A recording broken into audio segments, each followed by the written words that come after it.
रामलला की प्राण प्रतिष्ठा का तीसरा दिन गर्भगृह में पहुंची भगवान राम की मूर्ति, राम यंत्र पर होगी स्थापित।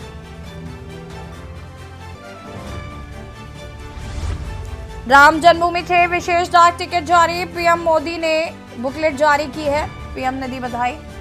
सीएम योगी की अध्यक्षता में हुई कैबिनेट बैठक, 1 दर्जन से ज्यादा प्रस्ताव पर हुई चर्चा। गन्ना मूल्य 20 रुपए प्रति क्विंटल बढ़ाया गया।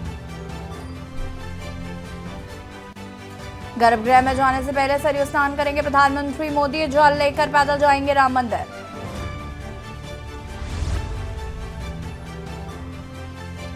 कल फिर अयोध्या दौरे पर रहेंगे सीएम योगी, प्राण प्रतिष्ठा कार्यक्रम की तैयारियों का लेगा जायजा, कानून व्यवस्था का भी करेंगे समीक्षा। यूपी के 21 जिलों में घने कोहरे का अलर्ट, 9 शहरों में सीवियर कोल्ड डे की चेतावनी, 14 फरवरी तक पड़ेगी ठंड। आप देख रहे हैं के न्यूज, खबरों का सारथी। नमस्कार, खबर उत्तर प्रदेश में आप सभी का स्वागत है। मैं हूं आपके साथ यशु शुक्ला और रुक करेंगे खबरों का। मेरठ से खबर, जहां पर काली नदी का पानी शुद्ध करने की तैयारी, 22 करोड़ लीटर पानी प्रतिदिन किया जाएगा शुद्ध।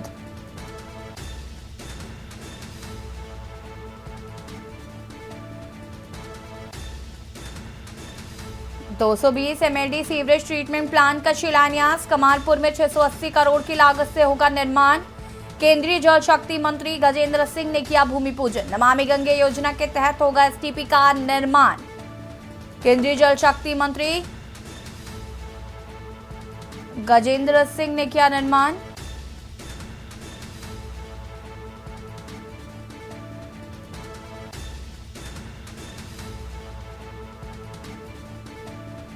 बाईस करोड़ लीटर पानी प्रतिदिन किया जाएगा शुद्ध।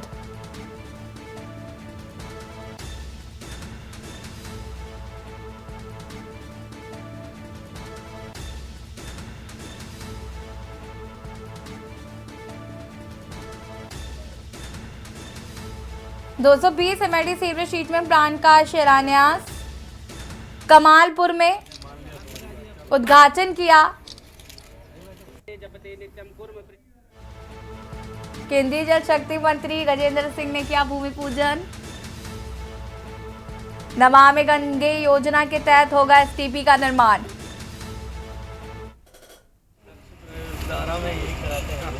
देखिए, मेरठ शहर से गुजरने वाली काली नदी जो देश की सबसे प्रदूषित नदियों में से एक ऐसा बन गई थी।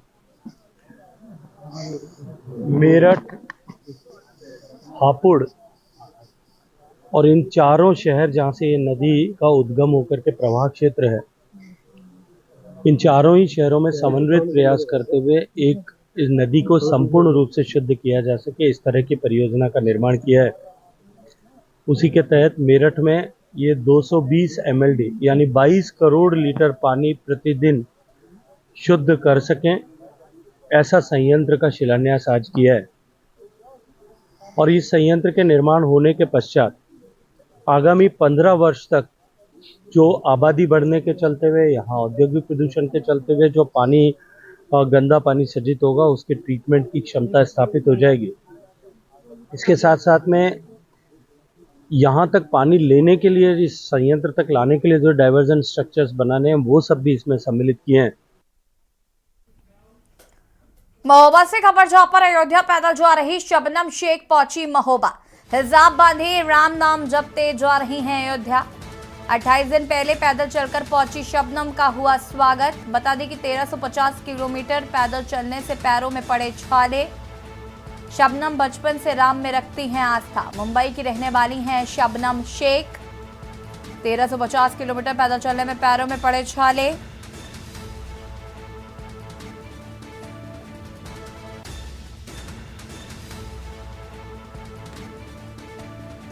मुंबई की रहने वाली हैं शबनम शेख। बचपन से ही राम में रखती हैं आस्था।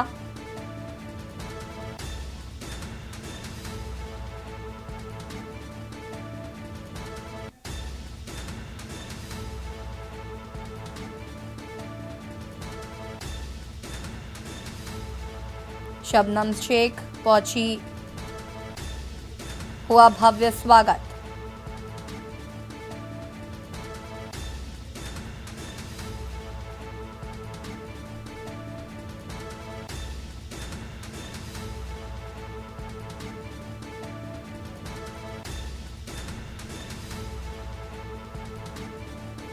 शबनम शेख का हुआ भव्य स्वागत।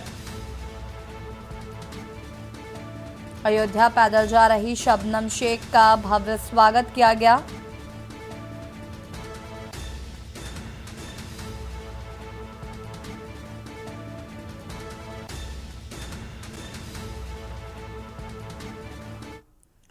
बाईस जनवरी वो तारीख है जिसका लोगों को बेसब्री से इंतजार है, क्योंकि 500 सालों से इस दिन के लिए सभी लोग पलके बिछाए बैठे। ऐसे में सबसे बड़ा मुद्दा अयोध्या के विकास का है, अयोध्या के बदलाव का है कि क्या कुछ अयोध्या में बदलाव देखने को मिला।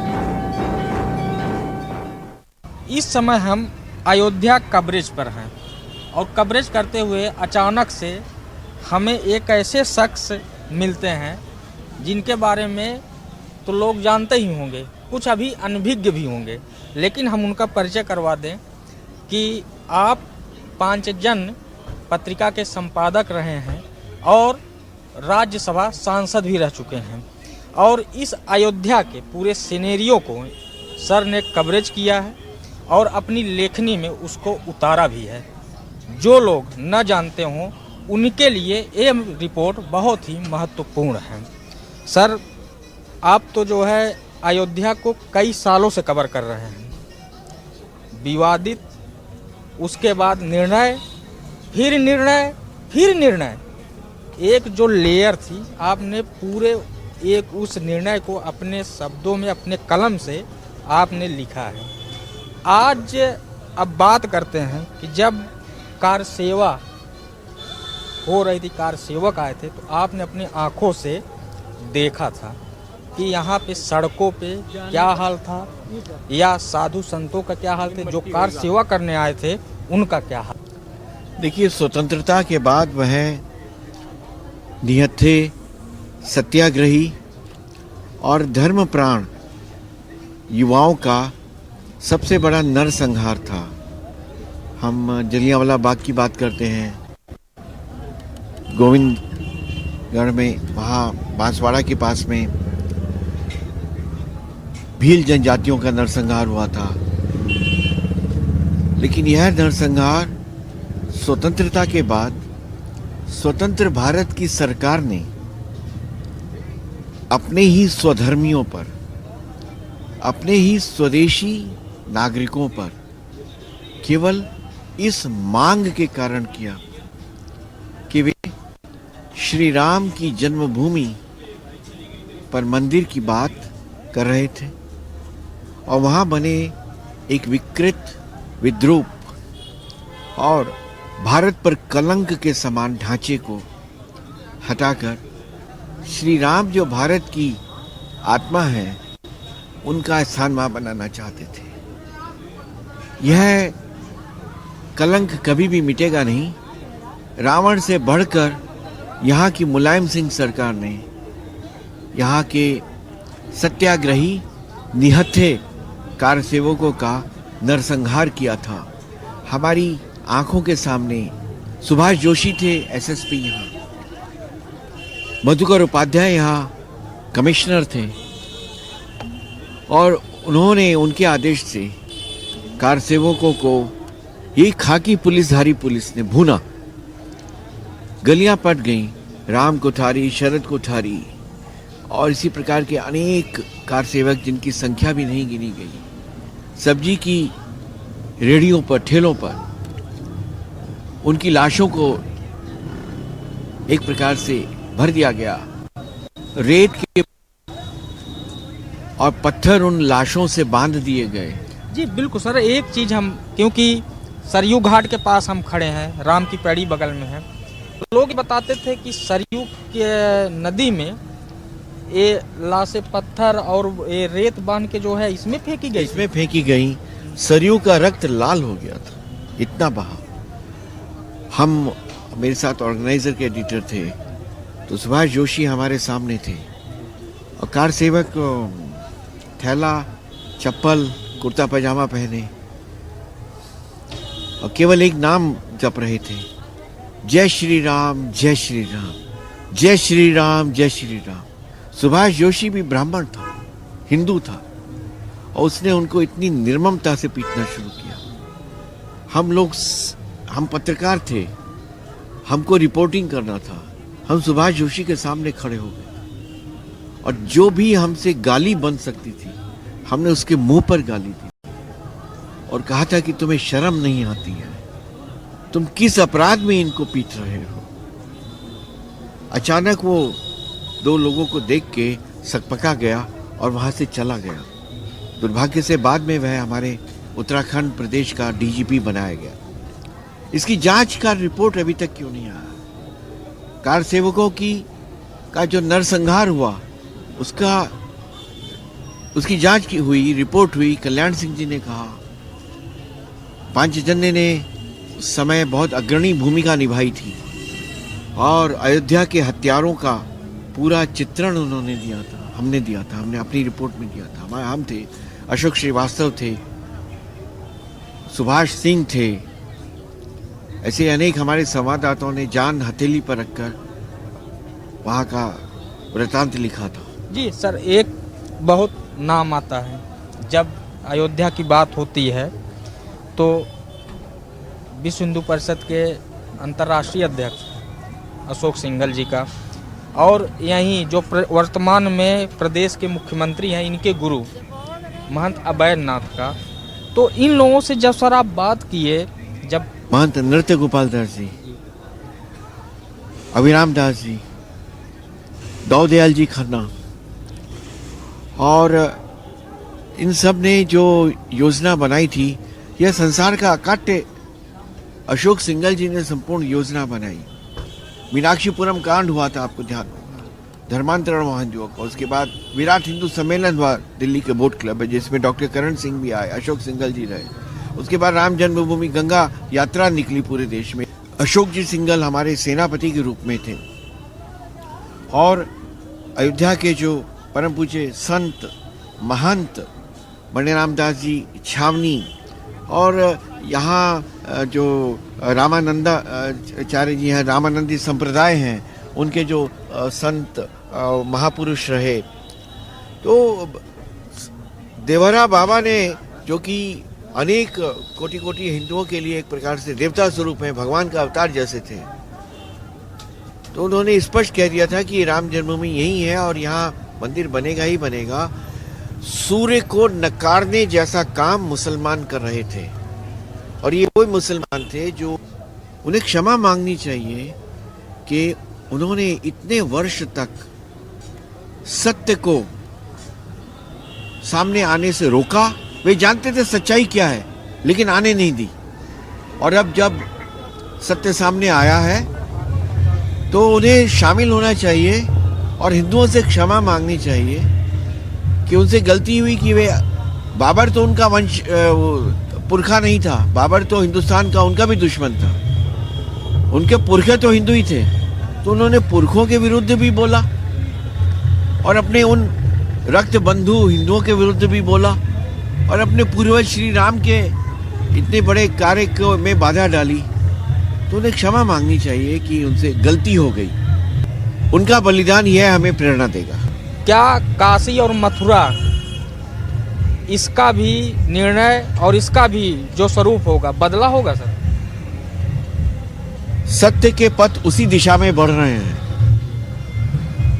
सूर्य को ढकने के लिए हजारों घनघोर घटाएं और काले बादल आ जाएं, परंतु वे कभी भी सूर्य के सत्य को ढक नहीं सकते, नकार नहीं सकते। काशी और मथुरा के सूर्य का सत्य भी बहुत जल्दी ही सामने आएगा। तो हमारे साथ अब आपको पूरा सर का परिचय करवा दूं। ये 5 जन पत्रिका के संपादक रह चुके हैं, कई सालों तक इन्होंने काम किया है, और अयोध्या जो 1990 में कांड सर के आंख के सामने हुआ था, अधिकारी जिनका नाम लिए सब कुछ सामने इन्होंने बयां किया। अब आपको इनका नाम बता दूं, कि ये पूर्व राज्यसभा सांसद तरुण विजय जी हैं। इनका मूल स्थान उत्तराखंड पैदा हुए और दिल्ली में इस समय निवास करते हैं। तो ये विशेष रिपोर्ट मैं कौशलेंद्र उपाध्याय, रमेश वर्मा वीडियो जर्नलिस्ट के साथ के न्यूज़ अयोध्या।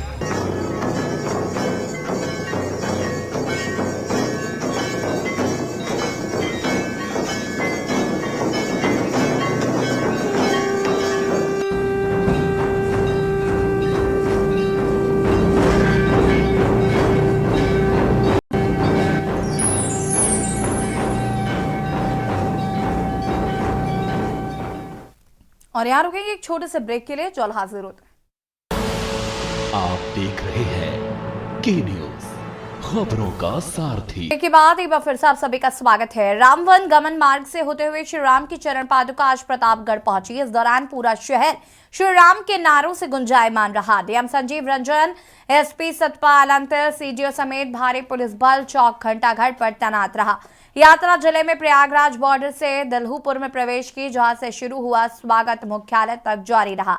जगह जगह लोग श्री राम की पादुका के दर्शन कर पुष्प अर्पित करते रहे, तो वही सुरक्षा के व्यापक इंतजाम किए गए थे।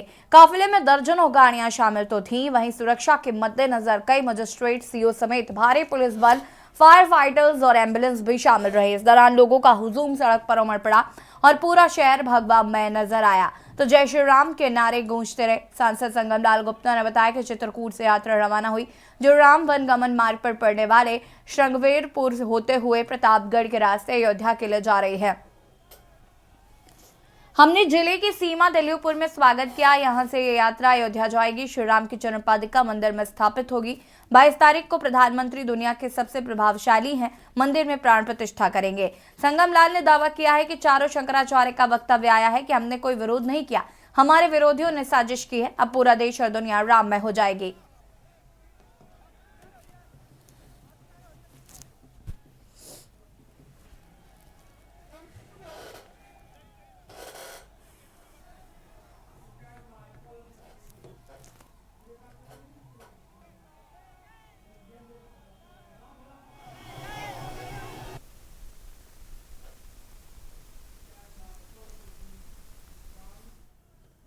खबर बदायूं से, जहां पर एक किसान को पुलिसकर्मी ने एनकाउंटर में जान से मारने की धमकी दी। इतना ही नहीं, दोनों आंखें निकालने तथा पैर काटने की भी धमकी दी है।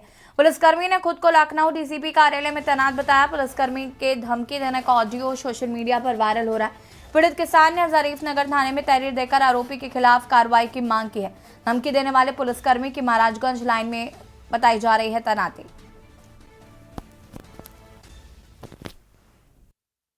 9 जनवरी 2024 को 1:34 पर मेरे पास एक फ़ोन आया था। उसने बोला था सतपाल बोल रहा है। मैं हाँ जी सतपाल बोल रहा हूँ। बोला मैं लखनऊ डीसीपी गेट से बात कर रहा हूँ। तू ज़्यादा उड़ रहा है, तू ज़्यादा बड़ा डाकू हो गया है और तेरे पैर नीचे से काट दिए जाएंगे, तेरी आँखें निकाल दी जाएंगी और तू बहुत बड़ा डकैती डाल रहा है, सारे काम कर रहा है और मुझे बहुत ज़्यादा धमकियाँ दी थी। लखनऊ में बीती 13 जनवरी को ट्रक चालक प्रदीप की हुई हत्या का पुलिस ने खुलासा करते हुए 2 हत्या आरोपियों को गिरफ्तार किया है। बीकेडी थाना क्षेत्र में हुई इस हत्या के बाद पुलिस ने मामले को गंभीरता से लिया, जिसके बाद पुलिस ने खुलासा करते हुए बताया कि आरोपी मिट्टू और शातिर अपराधी आपराधिक मामले में पहले से ही दर्ज है। मृतक प्रदीप ट्रक चालक था और कन्नौज जिले का रहने वाला था। हत्या वाले दिन दोनों आरोपियों ने ट्रक ड्राइवर प्रदीप को रोककर पैसे मांगे और पैसे ना देने पर दोनों आरोपियों ने प्रदीप पर चाकू और चापट से वार कर उसकी हत्या कर मौके से फरार हो गए थे।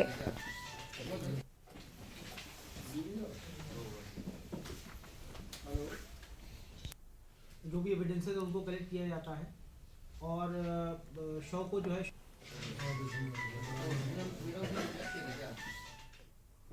खबर कानपुर से है, जहां पर 22 जनवरी को राम मंदिर की प्राण प्रतिष्ठा 26 जनवरी को देखते हुए आरपीएफ और थाना रेल बाजार की टीम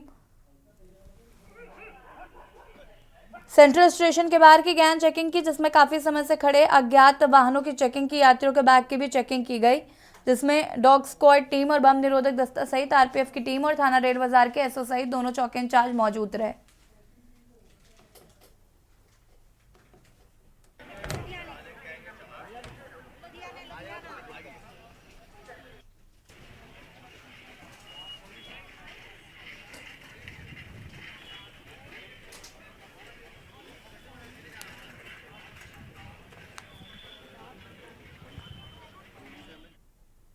कानपुर में शिरडी तक लगभग 1100 किलोमीटर का रास्ता तय करके गांव, कस्बों और शहर में योग शिविर लगेंगे। योग शिविर का उद्देश्य जन जन को योग के प्रति जागरूक करना है। पदयात्रा के संकल्प को लेकर योग गुरु पंडित विनोद शुक्ला ने पत्रकारों से रूबरू होते हुए बताया कि प्रधानमंत्री मोदी और मुख्यमंत्री योगी की प्रेरणा से प्रेरित होकर कानपुर के संजय वन से 25 जनवरी को 1100 किलोमीटर की रास्ता तय करके शिरडी तक पदयात्रा निकाली जाएगी, जो कि लगभग 45 दिन में यह सफर तय करेगी। योग गुरु पंडित विनोद शुक्ला ने बताया कि यात्रा सर्वधर्म योग संस्थान के नेतृत्व और उनकी अध्यक्षता में निकाली जाएगी, जिसका उद्देश्य जन जन को योग के प्रति जागरूक करना है। इसके कुछ और भी उद्देश्य हैं। इस पदयात्रा के अन्य उद्देश्य हैं जो हम।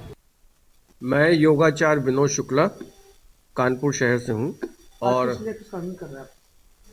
मैं पिछले विगत 18 वर्षों से निःशुल्क संजय वन में योग करा रहा हूं और विगत 1 वर्ष से मेरे मन में एक ऐसा प्रेरणा जागृत हुई। माननीय प्रधानमंत्री जी और योगी जी के जो का कथन है कि आंगन आंगन योग पहुँचे, इसकी जागृति के लिए, इस बात को जन जन तक पहुँचाने के लिए मेरे मन में ये संकल्प आया कि क्यों ना मैं पद यात्रा करके जन जन को योग करना सिखाऊं, उसके महत्व को बतलाऊं। इसी उद्देश्य को लेकर के आगामी 25 जनवरी से संजय वन से प्रातः 8 बजे हम पद यात्रा के माध्यम से जन जन तक पहुंचने का प्रयास करेंगे। ये पदयात्रा 1100 किलोमीटर की होगी, जो कानपुर से लेकर के महाराष्ट्र शिरडी तक जाएगी और रास्ते में आने वाले जो प्रमुख गांव, कस्बे और शहर है, वहां पर हम प्रतिदिन निःशुल्क योग शिविर लगाएंगे और जन जन को योग करना। और खबर उत्तर प्रदेश में फिलहाल इतना ही। देखते रहिए के न्यूज़ इंडिया। नमस्कार।